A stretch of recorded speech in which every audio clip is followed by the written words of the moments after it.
Right, okay, so we're here with the second video of the evening. So this is literally on the back of, we're a few hours now until the deadline slams shut.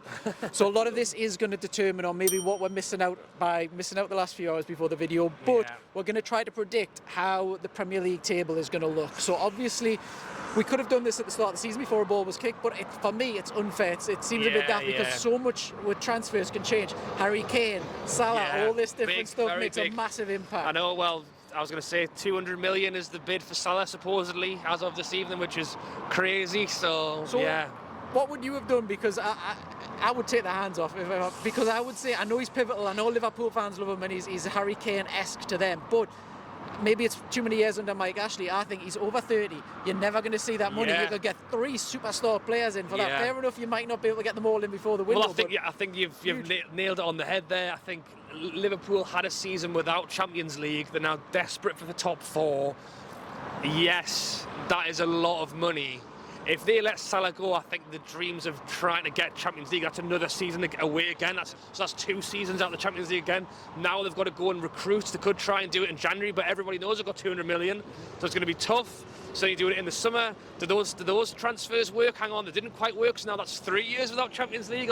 But obviously the window's open, so it does mean everyone's exposed, and we've seen that kind of professional power that players can put on and throw their toys out the pram and stuff. We've seen it with, I'm not sure his name, but the Leeds winger, N'Gotto, or however you pronounce it. He's thrown his prams out. A few others have. Do you think that might happen and it might get to the 3rd, the 4th, and then Salah's like, come on, once in a lifetime, generational wealth, I've got to go? Possibly. I suppose they've got to. Well, it depends where Salah is. I don't know where does Salah want to go. I don't really know where Salah's head at. As much as they're bidding, he could be the one saying I don't want to go. And I suppose if Liverpool, as I say, want to try and push for that top 4 spot, they need him. Is an outsider? It's hard to say because I think I'm just thinking like a day before the window shuts and somebody offers 200 million for Isak. You know, you're looking at that going, oh my God, but we're just on the brink of our first Champions League season in 20 years. Are we going to go and sell our best striker? As much as it is, I can see where, and football's crazy anyway now, like, yes, 200 million's a lot, but like, Livramento was 40, you know, it's like players are going for a lot of money, so. I would sell him. Yeah, me too, but that's not because I'm not a Liverpool fan. So. I mean, I think everyone's got their price. Even as much as it pains to say, if Bruno or Isaac or anyone, even with Spurs, with anyone, every player, if you bid stupid amounts of money, you've got to. So we'll jump into it then. Okay. So first, I'll do my video separate just to save time because I know we've kept you for a while tonight. That's all right. I'll fly through. I'll do my video separate, so that'll be on the channel the next few days. So. First, is this just a given that it's Man City? Who have you got for winning the Premier League? Yeah, Man City. I think it is I think De Bruyne injury though. And look, I think Arsenal did well last season. I think it will be interesting. I think teams are buying, teams are trying to challenge. Man City have actually, let a couple of players go as well, and they've brought their own replacements in. So you're kind of basing it on the fact that they will come in and do really well straight away. I just think Pep Guardiola is amazing. He's one of the top managers in the world, but I like that Newcastle go out and attack and have a little bit of slapdash, let's try and create and score. I think watching Man City have 80% of the ball and look, passing it around 3 million times, and then the final pass goes to Haaland and he scores. So look, it works. But I think because of that basis, because it's such a robotic team, it's like, I don't necessarily think the names matter a whole amount. Like, we saw Grealish took like a long time to like really adjust to that Man City side. I think it's because he was too free-spirited. They needed to beat it out of him and go, no, just stand over here and just pass the ball. But yeah, look, it works. They've won a lot of trophies. If Newcastle were winning the treble, I don't think I'd be bothered either. So, yeah. I think they've weakened it, though. If you look at fantasy football, which we mentioned off camera a little bit, when you looked at it, if you were, because Phil Foden, I rate, I think he's massive, but he doesn't start loads of games. When I was looking at it last season, it was like, I can't pick one of the Man City attackers because it's not guaranteed. No, I purposely don't do that either because you never know who Pep's going to play. And I suppose that's the beauty of Man City again, is you don't know who you're facing, you don't know what they're going to do, and he's got a team for every occasion. So, but they've let a lot of players go. They've let Mahrez go. They've let Gundogan go. They've let a lot of players go. So the Man City attack almost picks itself this season, where last season there was very much rotation. But for me, you've got to go Man City. They could probably weaken again and still probably win it. So this is probably the more interesting one then. So second, who do you see as giving Man City a race? It was Arsenal last season. Yeah, I think I'd probably back Arsenal again, to be honest. It's really tough to say so early on because I think every season teams could potentially, some teams start by flying and then fall off. Newcastle have started a little bit slow because we've had some very tough fixtures. I think Arsenal are a side that, in fairness, had a bit of a blip at the weekend when they drew with Fulham, but I think based on how they were last season and assuming they'll be reasonably good again this season, I'll back it. I think a lot of it depends, and we'll come on to this in third, fourth, fifth, sixth. You've got the likes of Brighton and Villa pushing. You've got the likes of Liverpool and Chelsea spending money and fighting. You know, I think there's quite a big, like, I think I would stick with Arsenal second, but I would go third, fourth, fifth, sixth, seventh, eighth is a bit of a mosh of don't really know what will happen next. Well, Arsenal strengthened massively. I don't know where they're getting all the money from. Considering we've getting Champions League as well. They got Declan Rice, a world-class player. I'll throw my neck out and say he's world-class. Stupid amounts of money. They've got Havertz, which I think they've overpaid for. Yeah. They've got their defence now shored up a little bit, even though it's obviously fallen apart with injuries a little bit. So if they got second last season, you would think so. I've went for something different though, but I will not have time to go through all that. So third. I would back Newcastle top four, so I would go third or fourth. I think it's important to try and aim for that at the very least. Do you? Now I'm devil's advocate. You know I love doing this with you. So now we've got Champions League and other distractions. We're going abroad and then coming back. Do you think we can maintain a top four finish? Bear in mind we've got the extra games. Can we? I'm not sure. Will I predict us before the season starts outside of the top four? No, I have to back us. I have to back top four. You don't have to. I think Manchester United third.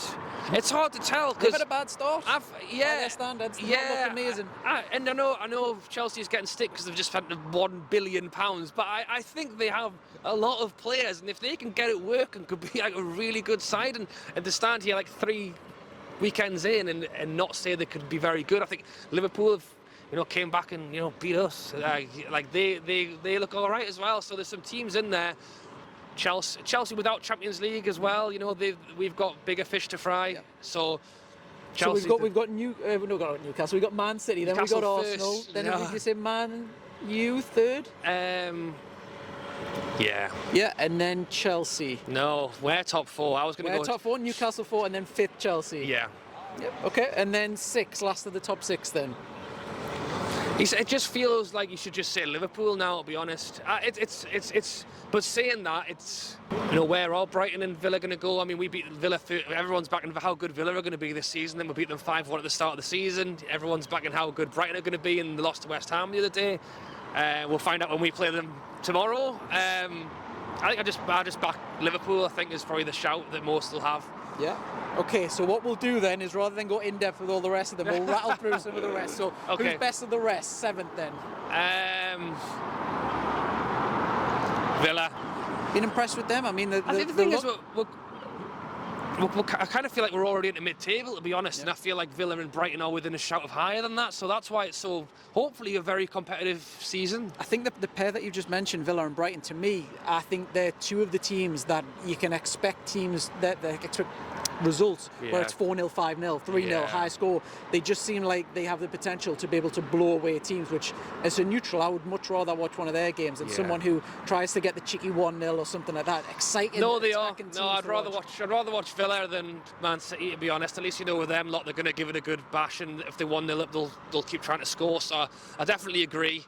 And also you kind of fall into this kind of trap of you just kind of look and go, yeah, but like Chelsea have just spent all that money, or Liverpool have just spent that money. You kind of fall into that trap of like, also they should be good. Like, and don't get me wrong, Brighton and Villa have spent as well, so it's not like they haven't done anything. We've just mentioned Ansu Fati from Barcelona, who's come in. Sign. I'm surprised they managed to pull that one off. If he can stay fit and show the talent that he's got, you're now talking like like a few places up the league. Like that's the kind of player. Have the big clubs slept on that then? Because I wouldn't even know when he was up for. There was nothing about it or anything. I hadn't really either. I can only assume as that he hasn't potentially hit the heights where people had hoped for at this moment. He has had some injury troubles, and because of that, just kind of got swept under the radar. And I suppose if you ask, you don't get if you don't ask. And I think Brighton was the team that asked. So yeah, I think it's definitely a good one for them. Okay, so next one.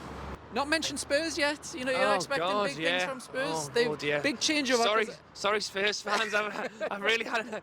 I would throw them in with the Villa Brighton, to be honest. We spoke about this already. I say I've forgotten about Harry Kane. I think that's massive as well. I think. Well, I don't know if you've seen it on the way up here when we're coming. It seems like they're going to sign Johnson as well from Nottingham Forest. Now, when Nottingham Forest were up here last season, we obviously speak to the fans before the home games. And we said, who's the best signing that you've got? And I thought they just signed Lingard. Now, obviously, he's flopped, but at the time, everyone was like, oh, Lingard. They all said Johnson was the best player, come through the youth. They're letting him go 50 million. Is he? 50? 50, that's apparently and then there's a 10% sell on and stuff like that. Yeah. He's going to be the Harry Kane replacement. I don't think he's that type of player, to be honest. I think a winger that can come in. I was going to say, I mean... That's all they've got. They've got Richarlison, who's a winger that can come in. They've not really got an out-and-out striker. I was going to say, because it worked for Liverpool very well, having that kind of Firmino, Mane, Salah, who's actually playing up front, Jota, Diaz, kind of like, which was actually very exciting to watch as well, so that's also a good thing. I think Spurs have, well, it's really hard to say, because Spurs have had a couple of decent games or whatever, and it's like, oh, they're freed without Harry Kane, because they're not having to pass the ball into him, he's not taking ages to turn around and pass it on, it's like zips, like Son, and I think Johnson. Madison, yeah, I think they would all fit very well into that. So yeah, maybe I've slept on them a bit. Have they strengthened or have they weakened this window? A tough one. I think the one thing with Spurs is that even when things aren't going right, they know they're still going to get 30 goals from Harry Kane. Yeah. Like you've just literally taken that out of there. Kane wanted to go, and I think they wanted to sell to get their money before he walks on a free next year. So I think they were forced to kind of do it, and I think they got the money that they wanted. So in a way, it was good for all parties. But I don't think they've got the new manager in as well. I think they seem excited. Yeah. Like a lot of people seem very keen on him. A lot of the Spurs fans seem very happy to almost have like this. Almost like a fresh start in a way without Kane for the first time in a very long time. A manager who's come in is going to try and like do it his way and make things work. And if they can get Johnson clicking with Son, and I think that's the kind of team that I think would go to maybe like a lower league side or like a team in lower league in the Premier League, it could go and win 3-4-5-0. But then they could also go to a Man City and just get not necessarily by loads of goals, but just won't get a sniff of the ball because they've got a lot of maybe fast, exciting players that maybe don't have that like core right now. I think Kane was a big part of that. We'll wait and see. Yeah, jury's out with them ones. Yeah. So who we got next then? I do quite like Brentford. I think even without Ivan Toney, they're still flying. Yeah. They're good, scoring goals. They are good. I think they've got a great ethos there.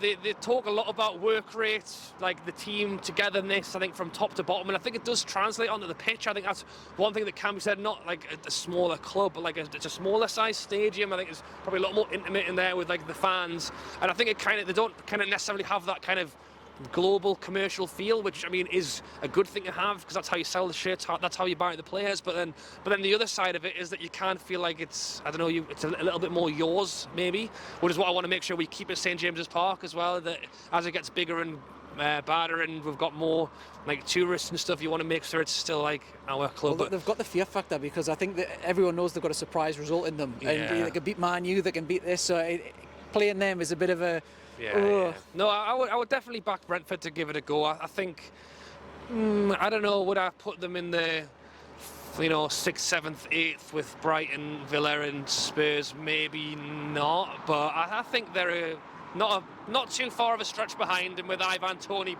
coming back. After that, I think I would go back to, I don't know, if you'd asked me this before the season started, I would not have put West Ham anywhere. Like I would have put them lower, but I just looked at the last couple of games and I just think they've got some little gems in there that can turn the tide They've for spent them. the Rice money quite well. I Yeah. think getting Ward-Prowse was probably one of the bargains of the window, Yeah. 30 million. You've already seen the start he can have. His I think everybody knew how good he was. Yeah. I'm surprised there wasn't maybe more interest. It was almost like when Southampton got relegated, it just kind of went quiet. Yeah.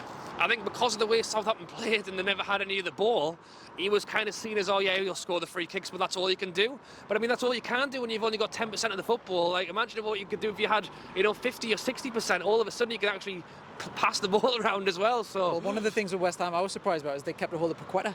I don't know where that link from Man City came from, but I was surprised when they come knocking. That. No, I was surprised as well, and for a very high price tag as well. It shows that there's obviously a very good player in there as well. Need to get Bruno's connections in. Yeah, no, I think Man City have that kind of player that they look for, and I think he had some of the talent that they wanted. Unfortunately for him, I think it's the off the field stuff that's let him down with various accusations. So yeah. Yeah, and then. So where do you see them, West Ham? Are they fitting in your top 10? I forgot. We need to have a. You can see it on screen. I've got a clue. We'll go through it. Who have I said?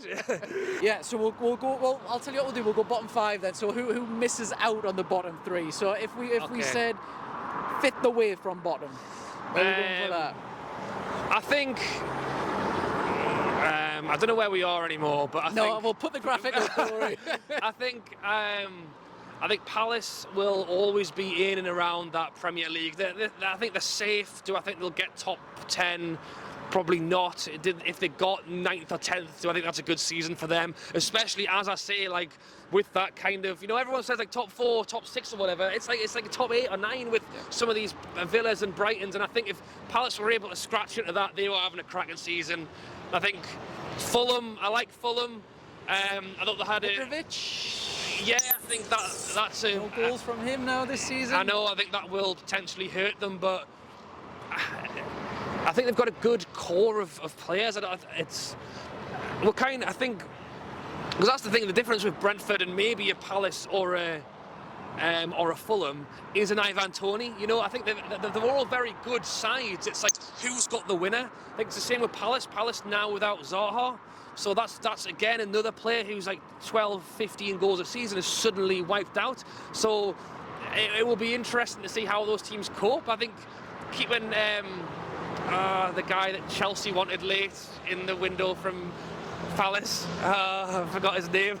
Get it in. Yeah, get it in. He signed a new 3 or 4 year deal and said he would stay with Palace, which I think is really good. They've got that Eze as well, who I think is great. So, Elise. Yeah, Elise. Thank you. Yeah. So yeah, they've got some talent there. I just think that next step is a big one. Well, the link with Hudson-Odoi, apparently he's gone down, so that probably by the time the video comes out, it'll come out. Iwobi they're getting from Everton, but they don't seem to it's the same with Tottenham. They're not really replacing Harry Kane with the number 9. It seems like Fulham are going for these attacking players, but not necessarily the focal point striker. I don't know if that's in fashion this season, maybe. Yeah, I think it's like that fast-flowing football now, isn't it? It's not across the ball in anymore. It's who can play who through. I think after that, Wolves, I think, will stay up this season. Yeah, by the skin of their teeth. I think they'll do it. They've lost some players. They've lost one of their star man to Saudi. They've just lost another top man to Man City today. It's not replaced them. Once again, this is why the Premier League's great, because you've got the other side of the Premier League too. We're talking about who's going to get where, and I ain't got a clue about that. We're down the bottom end now. I ain't got a clue about that either. It's just kind of going with what you think's going to happen. I think what I'm kind of coming to is that I think the promoted teams will struggle, to be honest. So I've got a couple of promoted. One promoted team that I think will stay up. So this is in my before the bottom is Burnley. Mm-hmm. I think I'll give Burnley a shout. I think once again, yes, talent and players is good, but I think hard work also counts for a lot. And I'm good manager as well. And Vincent Kompany has done a fantastic job. I think between them and the other two, I think have possibly, because they've not been down for too long, and I think have got a decent build in there, can cope. I think Luton, as exciting as it is, and as much everyone wants to go in their stadium that's built around with so many houses, exciting. Still being built now. I think they will go down, and I think. You think they're bottom? Yeah. It's weird though, because I think that's what everybody says, and I feel like it's an obvious choice, but it's obvious choice for a reason. I know, so I don't want to like jump on it and say, oh yeah, it's because, and we haven't seen much of them, to be honest. They've not had any part. They've only played a couple of games because of the stadium getting built as well. So we need to give them a bit of time. Sheffield United's the other one then. Well, so are them two down for you already? I have, yeah.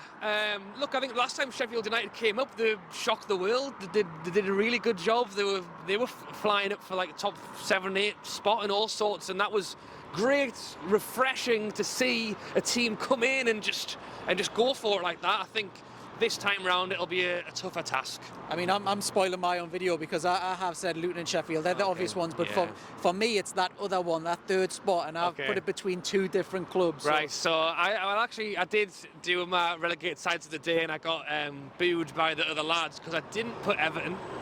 I think they do have, as much as they are a little bit all over the shop, and good old Pickford loves a good whinge in the net, I think that they are better. I think they are a better side than that. I think if Calvert-Lewin can stay fit for a change, big ass. It is a big ass.